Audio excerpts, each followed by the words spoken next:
Namo Buddhaya. Welcome to yet another episode in Inner Guide Q&A program. Today we're going to be discussing about an important question, and that is the willpower. How to develop our willpower. Coming right up. So when we talk about willpower, first of all we need to understand about this. Willpower is the ability to control our emotions and put ourselves into a schedule and work on it for our own success. So many of us find so much hard, and it is a tough task to run ourselves in a schedule. To do that, we need to have the willpower. We need to have that mental discipline to control the emotions that pop up in our mind. So, how to do this thing? Well, there is a basic and very important factor that always helps us to develop our willpower. And that is known as, our great teacher, Supreme Buddha, taught us, and that is known as the chanda. Chanda means the desire, passion. So if you have the desire for doing something, if you are passionate on doing something, if you are passionate of developing yourself, you will be always motivated and you will always have that energy within yourself to do that, right? But many of the students actually, and many of us, find very hard to get up early in the morning and start studying. Why? Because we don't have that willpower. To develop that willpower, we need to have the desire for doing that, right? So desire or the passion is the factor that drives through these tough tasks. So first of all, we need to develop the passion or the desire for our own success. So how to do that? So if you see some advantages of doing something, right? If you feel the advantages of doing something, then you will be passionate on doing that. So for an example, if I tell you that tomorrow you're going to go a picnic or a trip, so you should show up at 3 a.m. in the morning to a specific place. Normally, we will get up at maybe 2 a.m. and we will get ready. We will pack our bags and we will go for that, and we will show up right at 3 a.m. because we are passionate about that. We have that desire to go and have that pleasure. So in that case, you can get up early in the morning. But if we tell a person or a student to get up early in the morning and study, he or she will never do that because you don't have the desire for that. So first of all, you need to contemplate and you need to focus on the advantages of study, right? You need to visualize that the achievements that you are going to achieve in the future, right? So when you see that specific goal and destination that you have to go, and if you visualize that you are going to have that, then you will develop your desire, right? So to develop the passion or the desire, you need to always focus on the advantages of what you are doing. So if you put the love and if you put the desire, your passion into your work, then you will have that willpower. Your willpower will be developed day by day, right? So willpower or this motivation is not a thing that we get from our birth, right? It should be developed. It's like a muscle, right? It is quite same that When you go to the gym and when you work out, right? Day by day, it's growing up your muscles. That is the nature. But we cannot expect quick results from these things, right? So if you went to the gym and if you work out, right? In the first day, if you come in front of the mirror and look to yourself, there will be no change. But if you are going to the gym constantly and working out, if you work out, your body starts to grow up. Same goes with this willpower, or same goes with success. If you are doing it every day without stopping, that is called the consistency, right? Consistency is the key to success. So if you are working on your success consistently, with the willpower, with the love, passion, then it will start to grow. So first of all, you need to develop the willpower. You need to have the passion or the love. To develop that passion, you need to concentrate on the advantages that you are getting by doing these things, right? So now I'm going to talk about what are the things that destroys our willpower. There are some evil and bad habits which can decrease the willpower. So what are these things? These are called the addictions, right? So the first thing that I must say, and the first and the main thing that destroys the willpower is the addiction to alcoholic drinks and the drugs. They can ruin your willpower very much. So stay away from alcoholic drinks and drugs and everything, because they destroys your mentality, and also they destroys your health, right? The more your health will be destroyed, the more your mentality, your mental strength will be decreased. So stay away from the drugs and alcoholics.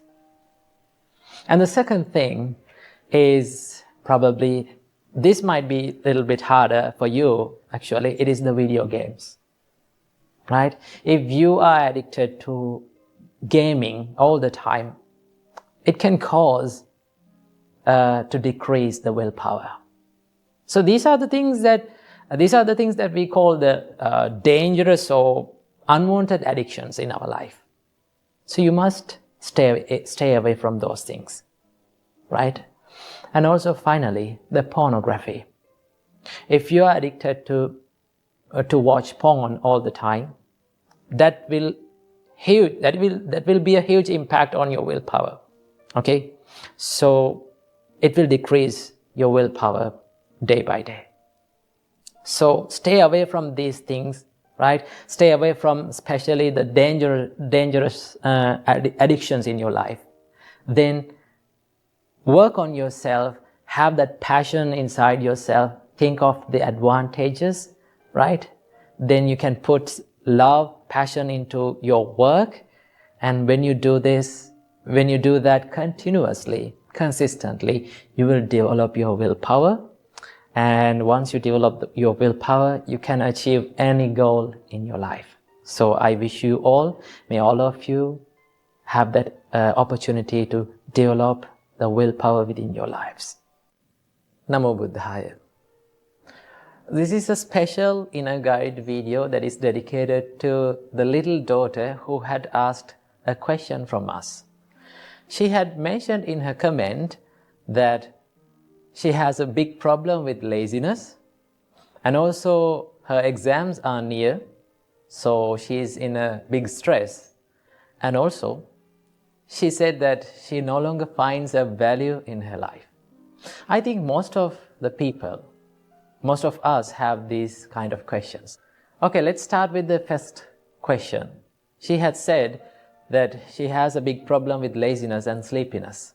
I know that getting up early in the morning and sitting for studying and doing the studies is a little bit of a hard thing to do when you are a student especially. First of all, let me introduce you to the inspiring words of the Supreme Buddha. Supreme Buddha said, Sukarani asadhuni attano ahitanicha. It is very easy to do evil things, the things that brings the unhappiness or the suffering or the regret to our life. Supreme Buddha said, Yangve hitangcha sadhungcha tangve paramadukkaram. If there is something that brings us the happiness to our life, if there is something that makes us proud about ourselves, doing such things is a really, really hard thing. So, getting up early in the morning and sitting for studies is a hard thing to do. Why? Because if you do that, it brings the happiness to your life. Right? Studying, educating yourself brings the happiness to your life. So, most of the people, they find hard to get up early in the morning. Now, we all like that fluffy and comfy and warm feeling that we feel on the bed in the morning. So, when you open your eyes in the morning, your mind says, just stay another 5 minutes. And that's the point that you are making the mistake. Your mind, you listen to your mind, you listen to what your mind says. When your mind says, just stay another 5 minutes more, it's okay, it's not a problem. That is where you make the mistake. And that 5 minutes will last long for another hour. And when you get up after an hour, you start, your mind, the same mind that told you to stay on the bed for 5 minutes will complain you. You are not studying. It will say that you are going to fail the exams. That is how our mind lies us. That is how our mind tricks us.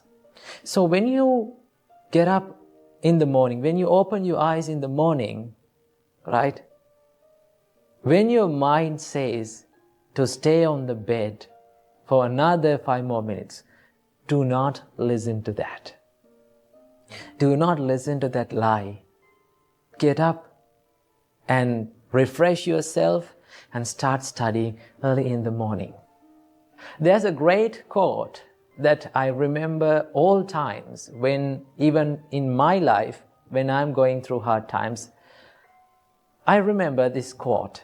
It says, it is a wonderful quote. It says, if you do what is easy today, your life will be hard tomorrow.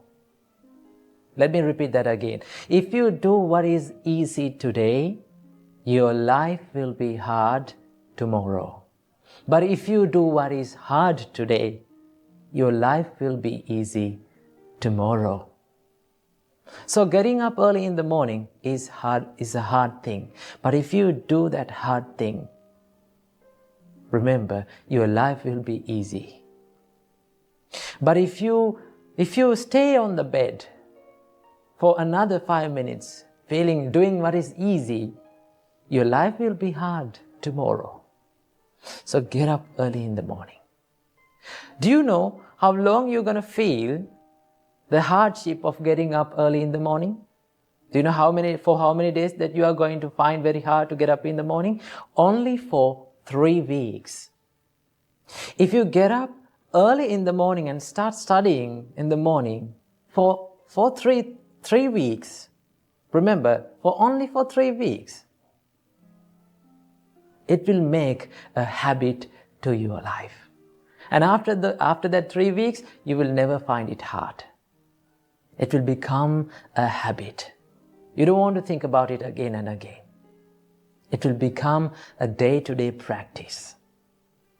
So do that, although you feel hard, for 3 weeks and see the result. That is the answer for first question. And let's go for the second question. She had mentioned that her exams are near, so she's stressed and she's unfocused. Her mind is clumsy. So what is the answer for this? Remember, now when the exams are near, it is the normal nature that we feel frustrated, distracted, unfocused, and clumsy. That is the normal nature. right? So I need you to do one thing. This is a special thing to do when the exams are near, right? Focus on one thing at a time to study, right? Focus on a single thing at a time to study. Study for 20 minutes, right? When you're studying, just forget all the other things that you have to study. Now, normally when we start to study, we find that there are so many things that we have to study in a short time. Now, the more you remember these things, the more your mind will regret. The more your mind will start to become clumsy. So I need you to do this thing. When you're studying, just forget about all the other things that you have to study. Just think, now I have to study only this thing. There's nothing that I have to study more. Just focus on that and study for maybe 20 minutes and take a break for 5 minutes. This is called the Pomodoro technique. I think it is well known. So study for 20 minutes, well focused, and give yourself a little bit of a break for 5 minutes and start studying again. And focus on the special points in your studies, right? And now, when the exams are near, if you haven't studied, right? So I know you're regretting in your mind. So, if you didn't make through the exam, I'm using the word if, right? If you did not make through your exams, I need you to do this thing. What is that? Never, ever give up studying. At some point in our life, we will lose our balance and we will fall down. We will go through hard situations, right? We will fall down in our life, but get back up and try again. You will fall for the first time. You will fall for the second time. You will fall for the fourth time, fifth time. Though you fall for the 1,000,000th time, what you have to do is get back up and try again. As humans, we should never give up in our studies and in our success. So, if you did not make through the exams, do not quit your studies. Do not quit your education. Right? Get back up and try again, and one day, you will find that you have been success. And let's go for the third question. She said that she no longer finds a value in her life. Remember, as humans, we are born to this world to add a value to our life. When we come to this world, we brought nothing. We had nothing. We knew nothing.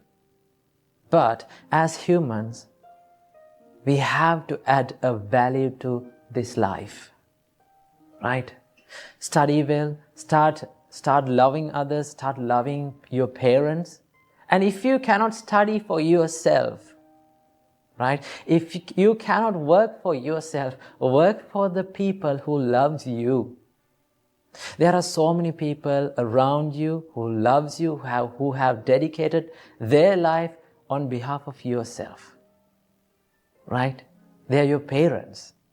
Try to bring a smile to your parents' face saying, "Mom, Dad, I made it." One day you should do this. So if you did not give up, you will be success one day. But if you quit, if you give up your education, if you give up in your goals, it is very sure you will fail. Therefore, never give up. Work for yourself as well as work for the people who love you most. Right? Bring a smile to their face. Right?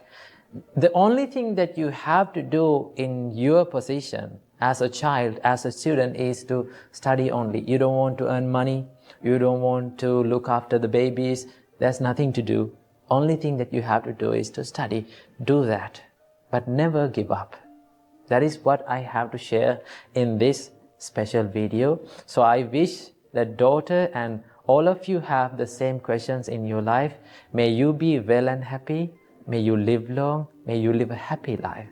And may all of your dreams come true. And may all of you realize the Four Noble Truths in this Gautam Buddha's dispensation. Namo Buddhaya. Welcome to another video. In today's video, let's talk about relationships. And I'm going to be sharing with you 6 principles taught by the Buddha on having a healthy and happy relationship. Well, maintaining a healthy relationship, maintaining a happy relationship or long-lasting relationship is a bit challenging. Why? Because we have different personalities. We are different from one to another, right?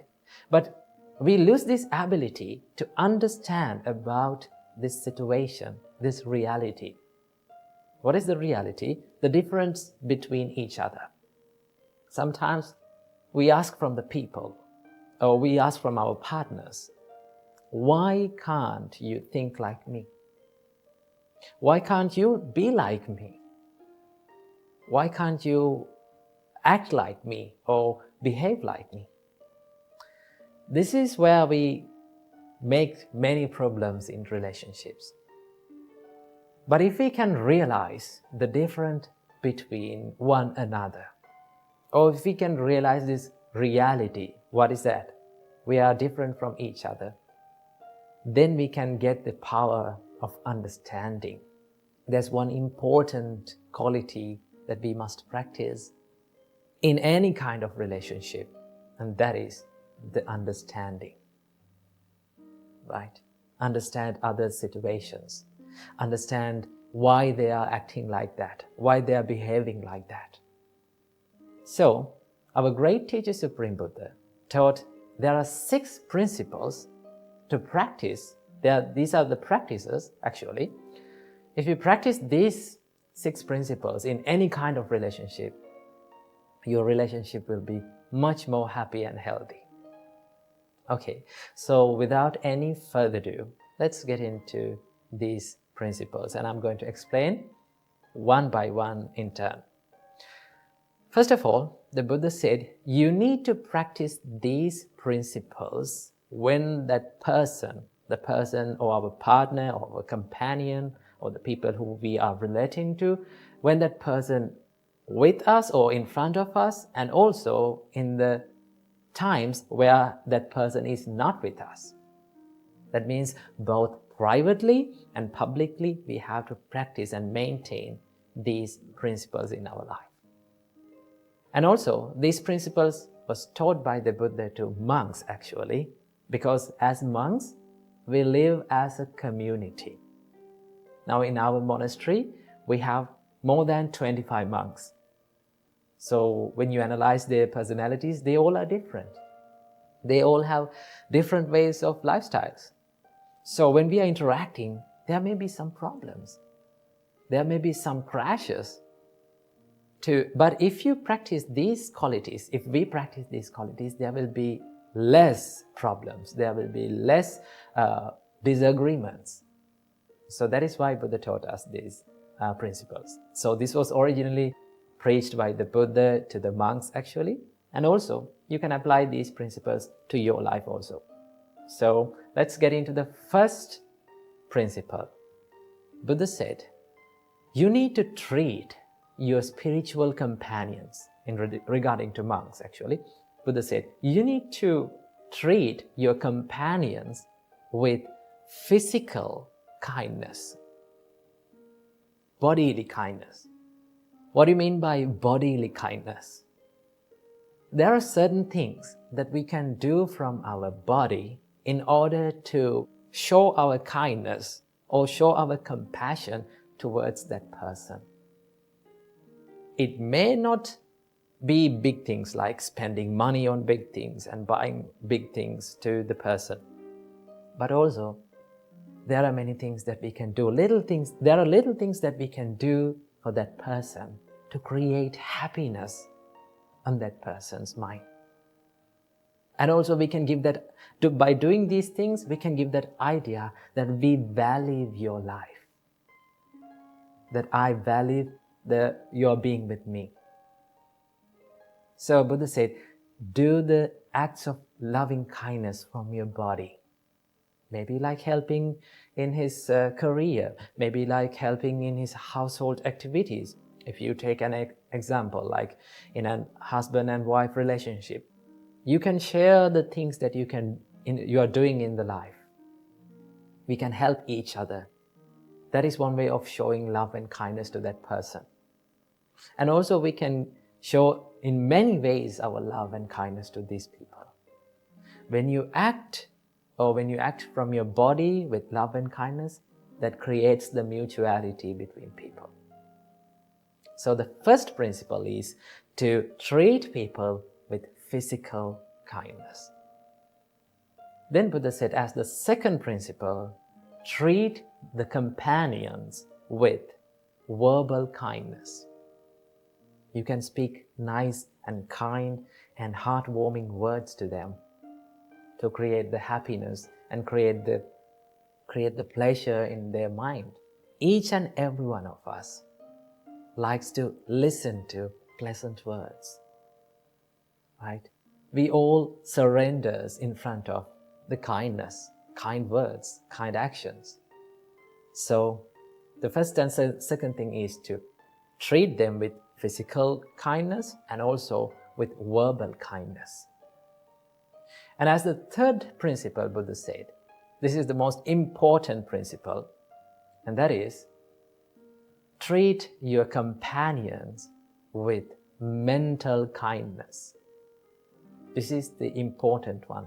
Why is that? Because if you generate these kind thoughts towards the people around you, in your mind, your thoughts become your actions. Then your actions will be more kind. Your thoughts become your words, then your words will become more kind. So as the third principle, Buddha taught us, treat your companion with mental kindness. Okay? So when you treat your companion with mental kindness, that means you are spreading this rays and this power of kindness towards them when that person is in front of us, and also in the times where he or she is not with us. We have to do it in the same way. That is the third one.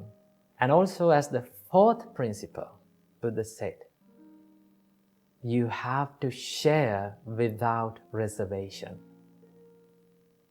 For the monks, Buddha said, if you get any kind of food or any something good to your life, you have to share that thing with your spiritual companions. Now we monks, when we get some food, we always try to share with our monks. So you can adopt that to your life. Whatever the things that you get, maybe like you had something very delicious food when you're working in a long distance place.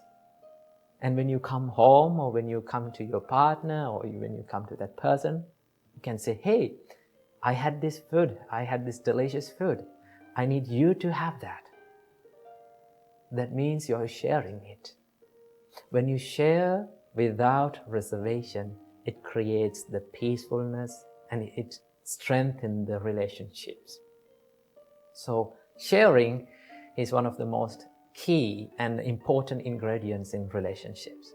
And as the fifth principle, Buddha said, you have to be virtuous. What do you mean by virtuous? Now, in Buddhism, as normal people, in Buddhism, we practice 5 precepts. Buddhist people practice 5 precepts.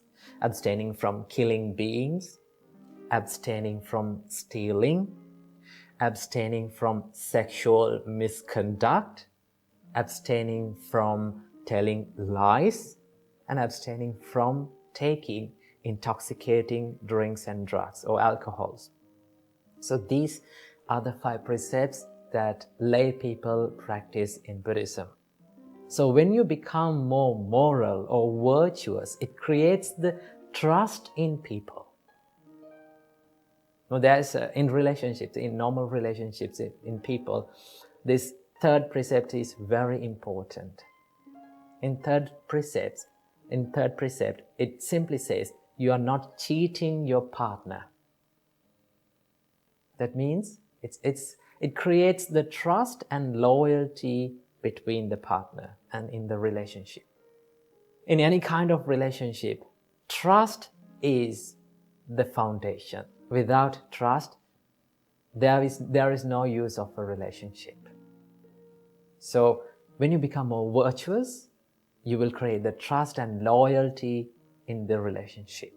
And as the sixth and the final principle, Buddha taught us, you have to have a common view in any kind of relationship.